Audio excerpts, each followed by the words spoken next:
Centro Cristiano Amigos. El domingo pasado hablamos sobre la misión que Dios ha delegado a cada individuo, a cada ser humano, a cada persona que Dios ha puesto en este planeta. Y creo que a veces confundimos la misión de Dios con la visión que Dios nos ha dado. La misión que Dios ha puesto sobre nuestras vidas y la visión que Dios ha derramado, ha depositado en nuestras vidas. La misión tiene que ver con lo que tú tienes que hacer en esta tierra. Y la visión tiene que ver con lo que a partir de ti y tus próximas generaciones van a hacer para Dios. Eso significa que muchas veces la visión que Dios te dio a ti, no necesariamente la verás tú cumplida. Pero a partir de ti, tus próximas generaciones la van a cumplir. No sé si me estoy explicando. Entonces, misión es lo que tú haces. Misión es lo que a ti te delegaron. Misión es lo que tú inicias haciendo. Y la visión de parte de Dios es lo que Dios ve para ti y para tus próximas generaciones. Por ejemplo, Abraham. ¿Recuerdan a Abraham? Dios levantó a Abraham y le dijo, voy a hacer de ti una nación grande y una nación poderosa, ¿cierto o no?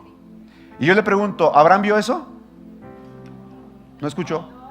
Sin embargo, para que se iniciara o para que pudiera correr esta visión, Abraham tuvo que cumplir con su misión. Ok, sí estamos comprendiendo, ¿verdad? Ok.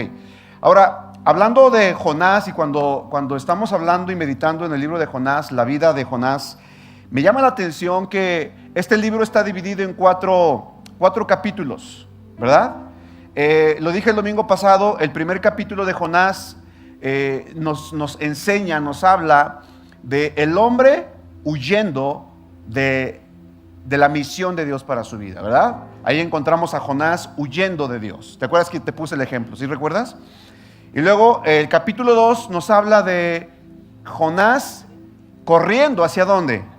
A encontrarse con Dios, ¿verdad? O sea, después de todo lo que pasó, todo lo que vivió, todo lo que experimentó, vemos como en el capítulo 1 Dios le dice, levántate y vete a Nínive, y Jonás se levantó y se fue a Jope, ¿verdad? Y para descender a Tarsis, es decir, huyendo de Dios.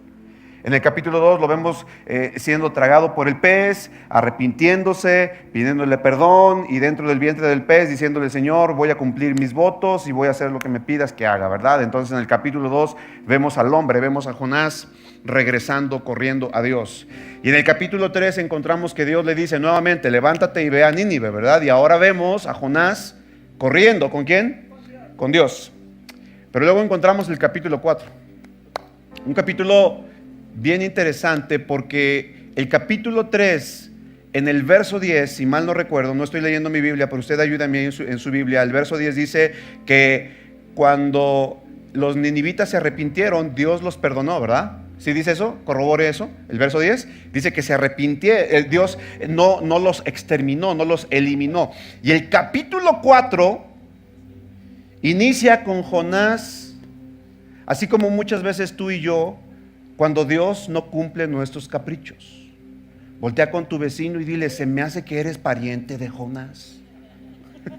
¿No te apellidarás Alejandro Jonás Corona? ¿No serás José Jonás Ramírez? ¿No serás Omar Jonás Hernández? Porque miren, honestamente, amados, muchas veces nos agüitamos, nos enojamos cuando Dios no cumple o no hace lo que nosotros esperamos que haga. No sé si me estoy explicando. Ahora, acompáñame al capítulo 3, por favor. Vamos a ver algunas cosas bien interesantes y yo espero que este mensaje te ayude. Estoy meditando sobre la vida de Jonás. Hay un montón de cosas que pudiéramos aprender, que quiero compartir contigo. Quiero resumirlo lo más que pueda, porque mi intención no es darte una clase teológica o fundamento teológico, que vaya que hay un montón de enseñanza teológica en este libro de Jonás, pero mi intención es sacar los principios de la palabra de Dios para que tú y yo podamos caminar en ello. ¿Estamos de acuerdo? Muy bien. Si tenemos problema con este micro, amado, igual dame otro y no hay problema, ¿no? Ahí estamos. Bien, excelente. Capítulo 3, versos 1 al 6. Mira lo que dice. El Señor habló por segunda vez a Jonás, ¿Qué dice que hizo el Señor? Por segunda vez.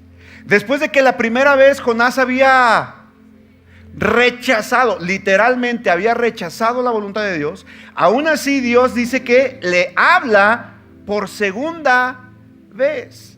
Yo no sé tú, pero si yo hubiera sido Dios, créeme lo que yo me consigo otro profeta.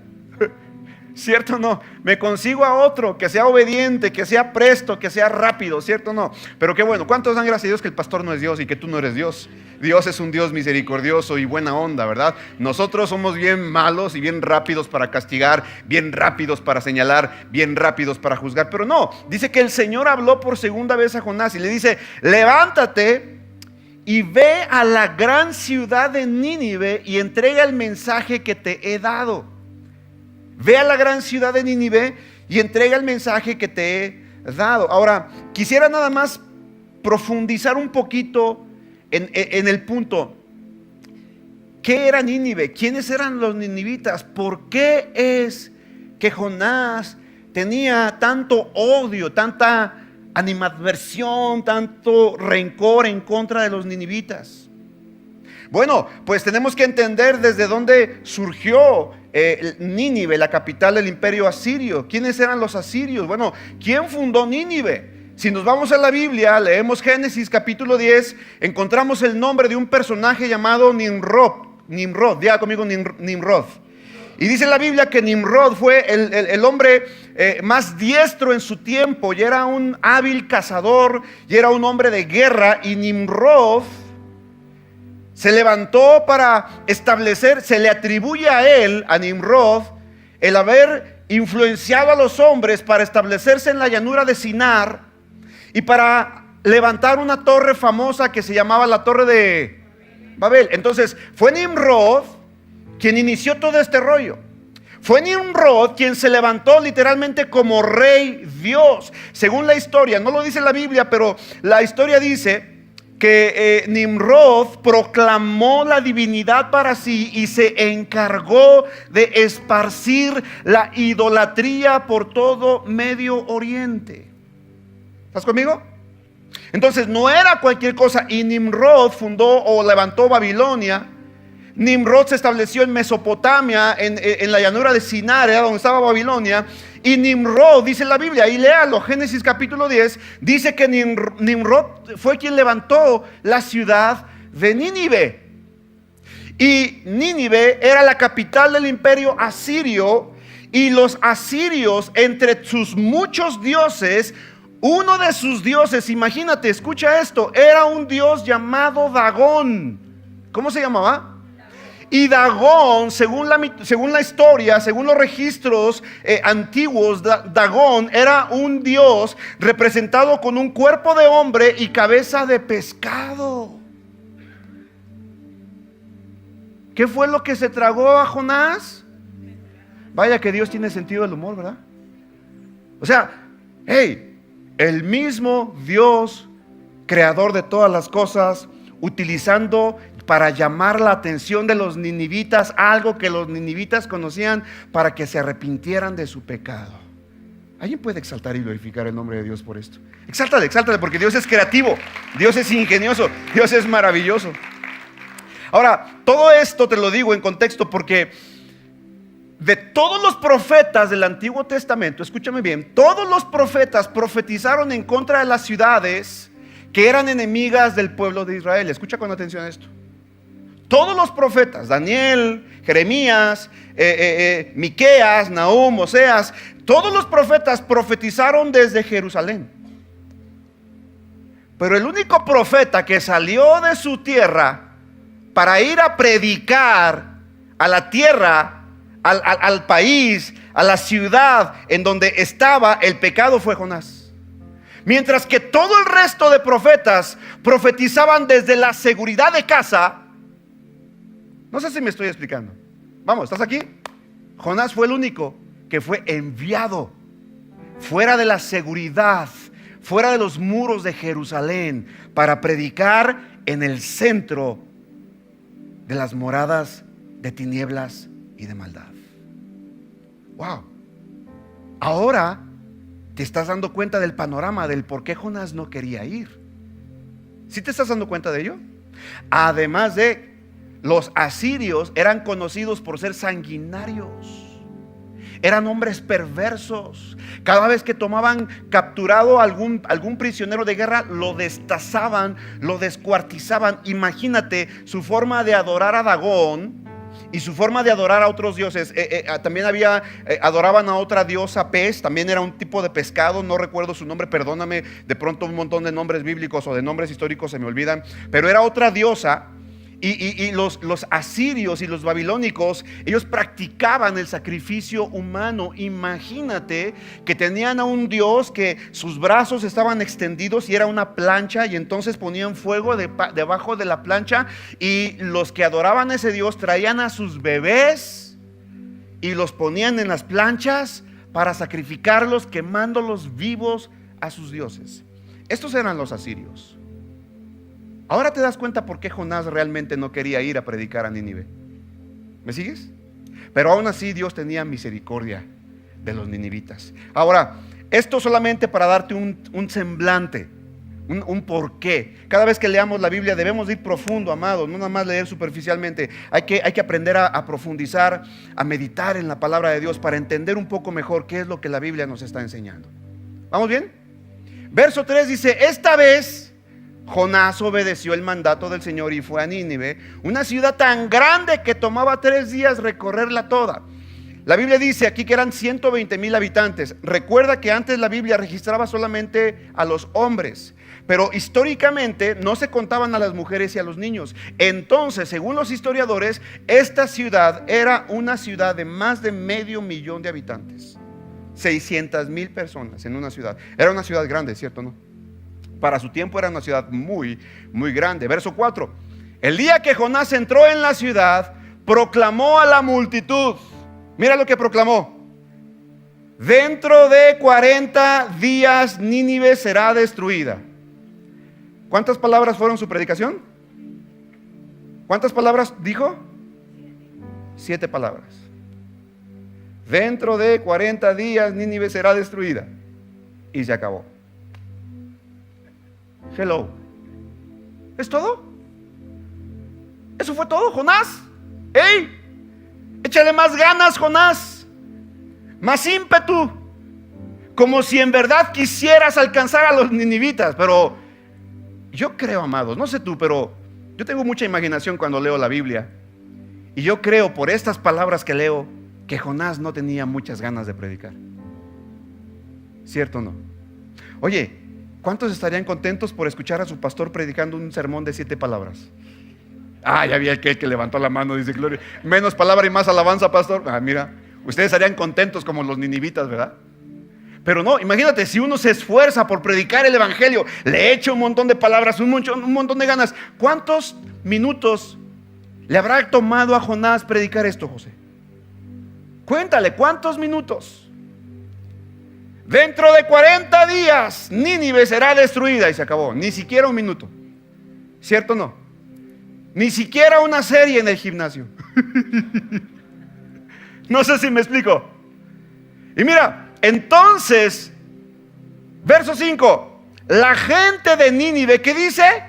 Creyó el mensaje de Dios, desde el más importante hasta el menos importante. Declararon ayuno y se vistieron de tela áspera en señal de remordimiento. Verso 6: cuando el rey de Nínive oyó lo que Jonás decía, bajó de su trono. Fíjate, se humilló, se quitó sus vestiduras reales, habla de humillarse, se vistió de tela áspera y se sentó sobre un montón de cenizas. Digan conmigo: se humilló. O sea, habla de una actitud de arrepentimiento. Pero, wow, ¿alguien en ese tiempo se arrepentiría por un mensaje como el de Jonás?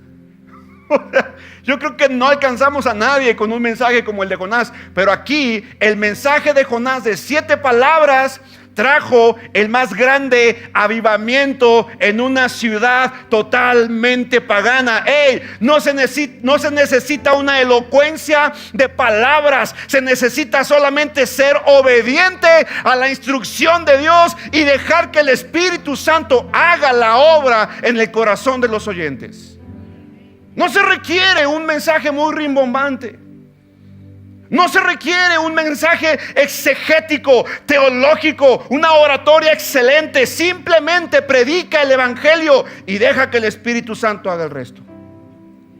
Obviamente Jonás lo vemos con una actitud muy pasiva, muy simple, José. En su actitud yo denoto desprecio. En su actitud yo noto como que cumplir por cumplir, como que venir nada más a cumplir porque le tocó ministrar ese día, porque lo mandó el Señor a hacerlo, pero no con tantas ganas o con muchas ganas para hacerlo. Y mira el verso 10, cuando Dios vio lo que había hecho y cómo habían abandonado sus malos caminos, cambió de parecer y no llevó a cabo la destrucción con que los había amenazado. Wow. El libro del profeta Jonás en la Biblia es un libro muy revelador.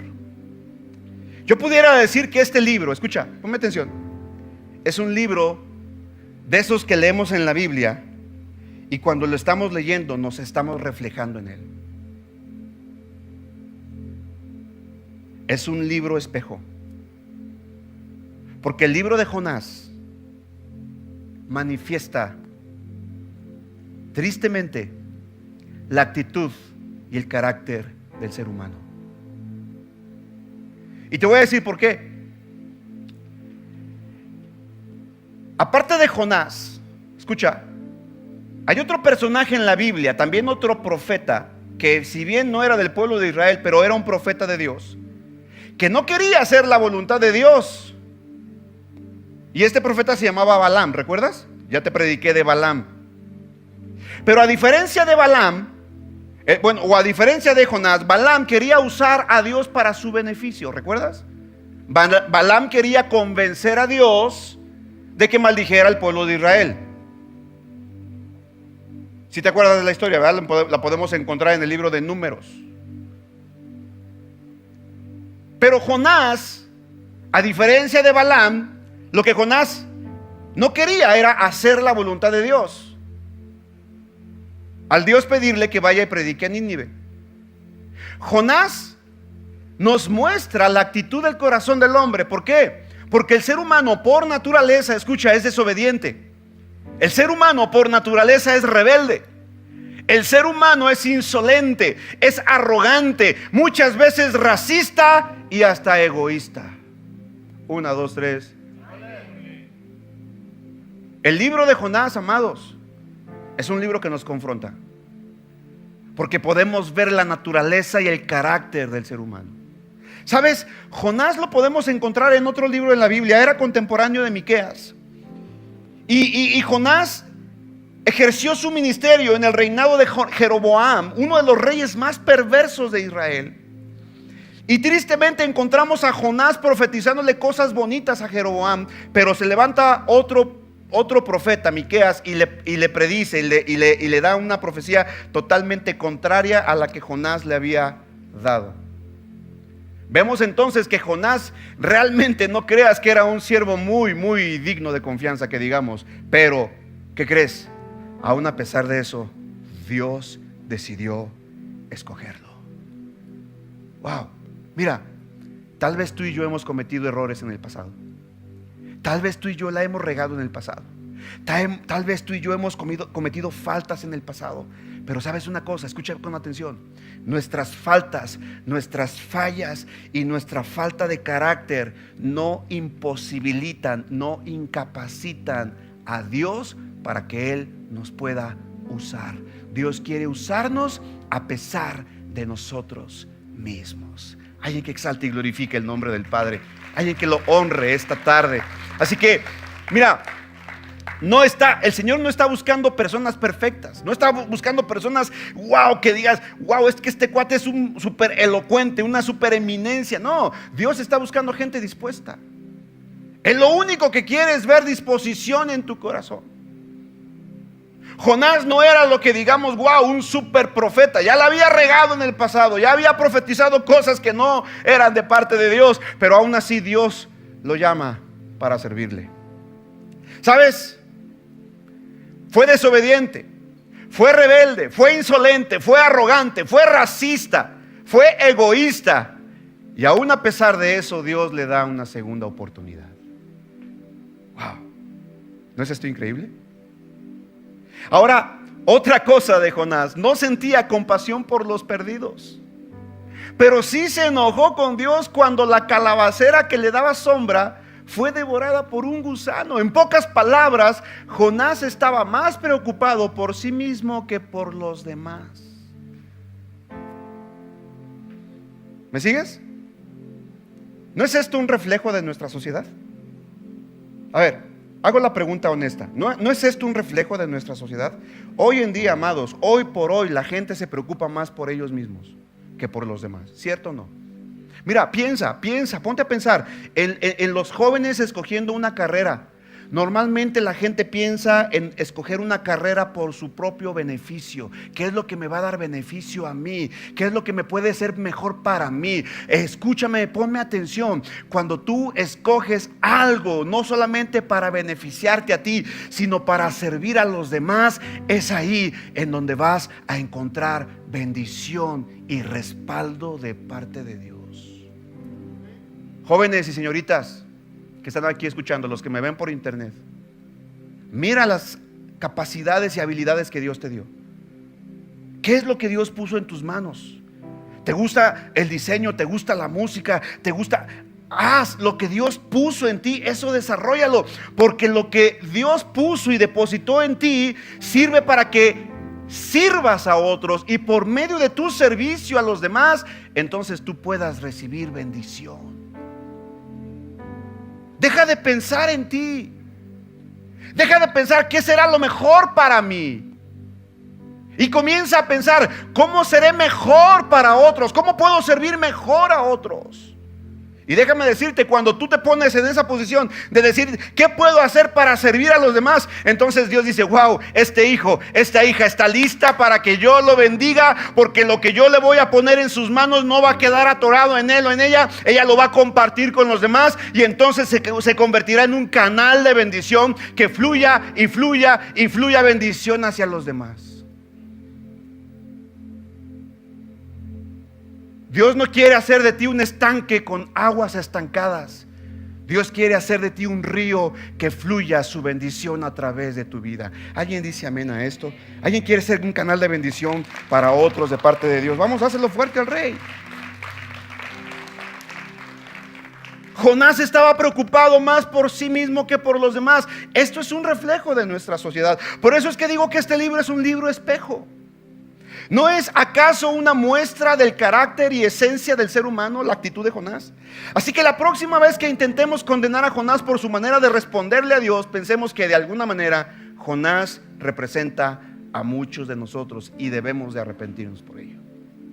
Ahora, el mensaje de Jonás, mira, 7 palabras: dentro de 40 días Nínive será destruida. ¿Qué tipo de mensaje es este?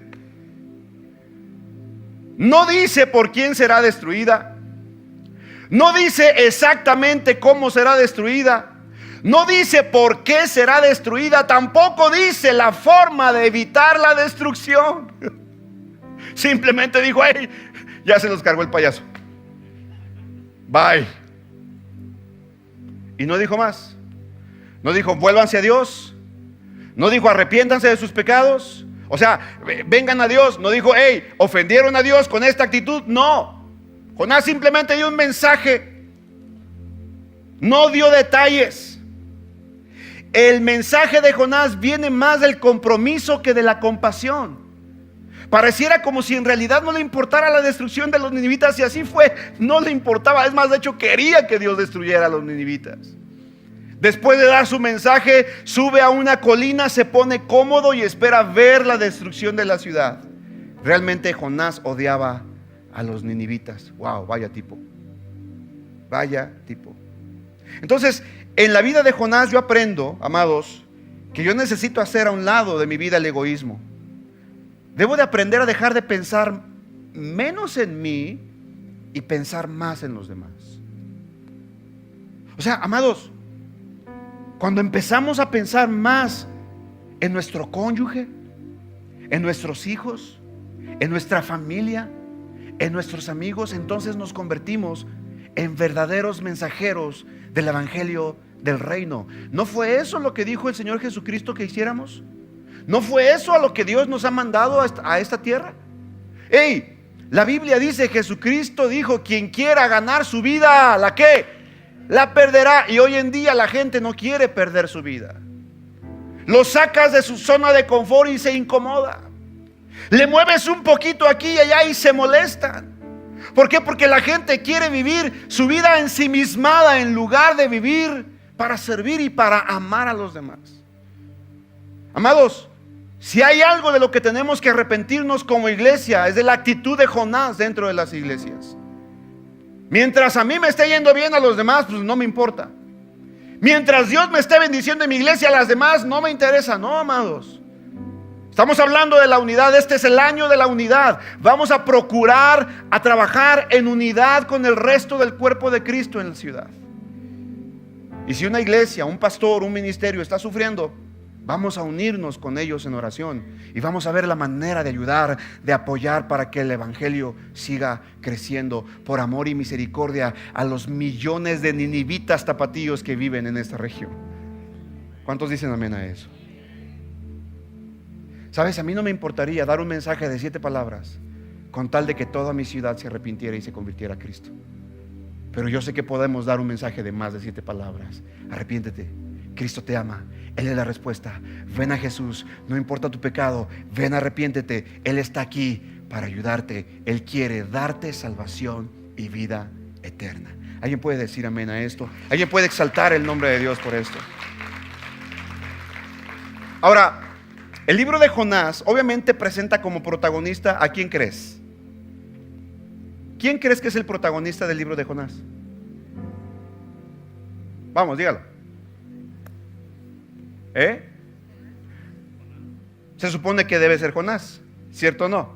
O sea, cuando leemos el libro, de hecho el libro tiene el nombre de él mismo, ¿verdad? Entonces uno lee el libro y dice Jonás, entonces el protagonista va a ser. Pero ¿sabes qué encuentro? El verdadero protagonista del libro de Jonás es Dios. Porque así como el libro de Jonás revela el carácter del ser humano, de la misma manera el libro de Jonás revela el carácter y el amor de Dios. Y quiero nada más poner unos puntos y nos vamos a casa. ¿Te parece? ¿Estás aprendiendo algo o no? Mira, este libro, aunque de manera principal habla de Jonás, no es ni de la ballena o el pez, porque no dice que haya sido una ballena. De hecho, dicho sea de paso, yo me metí a estudiar un poquito porque dije, yo me quiero sacar la espina. Yo creo que fue una ballena y resulta que para la ballena hay un nombre en hebreo y no es el pez que está aquí. La Biblia dice literalmente un gran pez, no dice una ballena. Entonces, me saco de mi mente la idea de que fue una ballena. No dice la Biblia, en los originales no dice que haya sido una ballena, dice que era un gran pez. ¿Qué gran pez? Yo no sé, pero la Biblia dice que era un gran pez. Ahora, el libro de Jonás de manera principal habla obviamente de Jonás, sin lugar a dudas, pero el protagonista de esta historia es Dios. ¿Sabes por qué? Escúchame bien. Porque el libro de Jonás, wow, esto me encanta. El libro de Jonás es un libro que habla de gracia sobre gracia. Gracia sobre gracia. Porque perdonó a Jonás, le dio una siguiente oportunidad, perdonó a los marineros, perdonó a los ninivitas. O sea, es un libro del amor y la misericordia de Dios. Estoy anonadado con este libro y nada más son 4 capítulos y he aprendido un montón de cosas. Este libro nos muestra la gracia de Dios. Mira, libró a los marineros de morir ahogados, mandó a un enorme pez para salvar a Jonás, perdonó a la maldad de los ninivitas, por lo menos en esa generación, porque bueno, según la historia, 100 años después, los ninivitas o el imperio asirio vinieron y conquistaron a Jerusalén, a Israel en Samaria, las 10 tribus del norte. Y a partir de ese momento la dispensación del pueblo de Israel con Babilonia, y desde entonces muchos israelitas ya no regresaron a su tierra. Entonces, pero por lo menos en esta generación ellos se arrepintieron. De este libro, o en este libro, aprendemos muchísimo de Dios y su carácter y algunas cualidades que yo quiero resaltar en este momento. Y con eso nos vamos a casa, ¿les parece? ¿Qué es lo que aprendemos de Dios? Número uno, en primer lugar aprendemos en este libro, pon atención, que Dios es el creador de toda la tierra. Hey, a los naturalistas y a los que creen en la madre naturaleza les poncho su globo, lo siento. Pero los elementos de la naturaleza no están regidos por la madre naturaleza, están regidos por Dios. Es Dios el creador de todas las cosas y es Dios quien tiene control sobre todas y cada una de ellas. Así que pónchate tu globo. No es la madre naturaleza, no existe tal cosa de madre naturaleza. Es el Padre de todo lo creado y ese Padre se llama nuestro Dios Todopoderoso. Alguien que le exalte y le glorifique con un fuerte aplauso. Entonces mira, Dios es el creador de todo. Jonás capítulo 1 verso 9, el mismo Jonás declara: soy un siervo del único Dios verdadero, creador del cielo y de la tierra, creador de la tierra y el mar. Entonces, lo primero que aprendemos de Dios es que Dios es el creador de todo. Número 2, lo segundo, y esto es bien importante, escucha, Dios tiene el control de todas las cosas. Lo segundo que este libro me enseña es que Dios tiene el control de todas las cosas, incluyendo la naturaleza. Mira, fue Dios quien levantó una tormenta en un tiempo en donde no había tormentas de este tipo. Por eso los marineros supusieron que era por causa de que alguien había ofendido a su Dios, porque ellos eran expertos marineros, ya tenían mucha trayectoria y era una tormenta atípica. Pero fue Dios quien levantó la tormenta y fue el mismo Dios quien la apaciguó. ¿Te das cuenta? Número 2, fue Dios quien preparó al gran pez para tragarse a Jonás. No creas que fue de chiripazo. No creas que el pez iba camino al mandado y de pronto le cayó del cielo la comida. No, Dios lo tenía preparado. La Biblia dice: Dios preparó la tormenta, Dios preparó al pez, Dios preparó la calabacera, Dios preparó al gusano, Dios preparó el viento solano del oriente para quemar a Jonás. Dios lo preparó. ¿Qué significa esto? Que Dios tiene control en cada detalle de tu vida. Yo no sé si esto te da paz y tranquilidad, pero escúchame, el saber que mi Dios es un Dios que está a cargo y al pendiente de todos los detalles de mi vida, aún los más difíciles, aún los más severos, aún los detalles más duros en mi vida, Dios tiene control y cuidado de cada uno de ellos. Nada de lo que ocurre en tu vida y en mi vida es por casualidad. Tal vez tú puedas pensar: pastor, estoy viviendo un momento crítico en este momento en mi matrimonio, o estoy viviendo un momento difícil en mi salud, o estoy viviendo un momento difícil en mi economía. Sabes, yo no sé qué momento estés atravesando. Dios tiene cuidado de ti aún en ese periodo difícil de tu vida. Esto es lo que me enseña el libro de Jonás, y esto a mí, amados, me da tanta tranquilidad de saber que Dios está al cuidado de mi vida. Alguien que le pueda exaltar y glorificar, alguien que pueda darle gloria y honra. Número 3, esto me enseña, y con esto quiero terminar.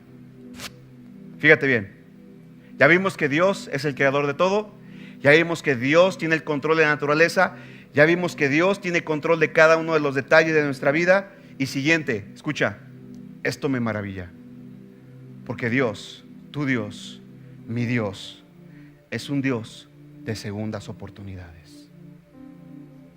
Es un Dios de segundas oportunidades.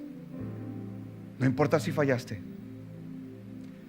no importa si la regaste, no importa si una vez le dijiste que no a Dios, no importa Si a lo mejor rechazaste el llamado, rechazaste el ministerio, rechazaste la función, no importa. ¿Sabes qué?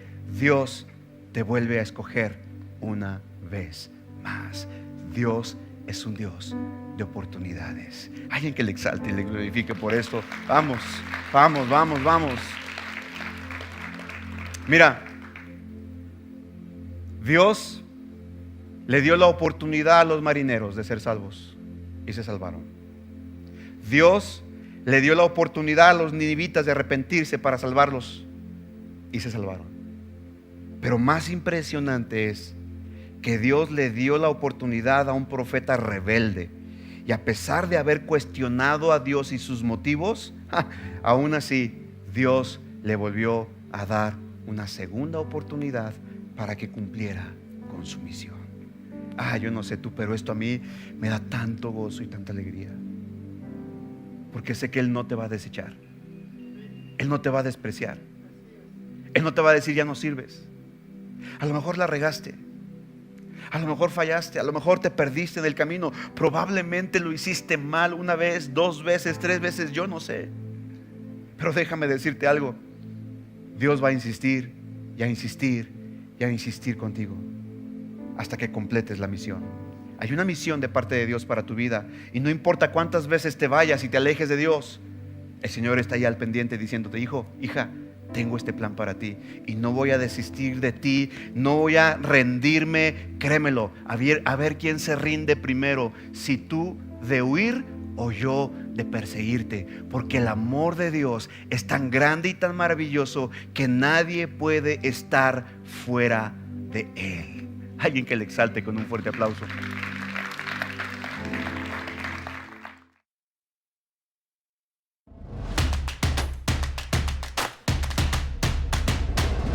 Centro Cristiano Amigos.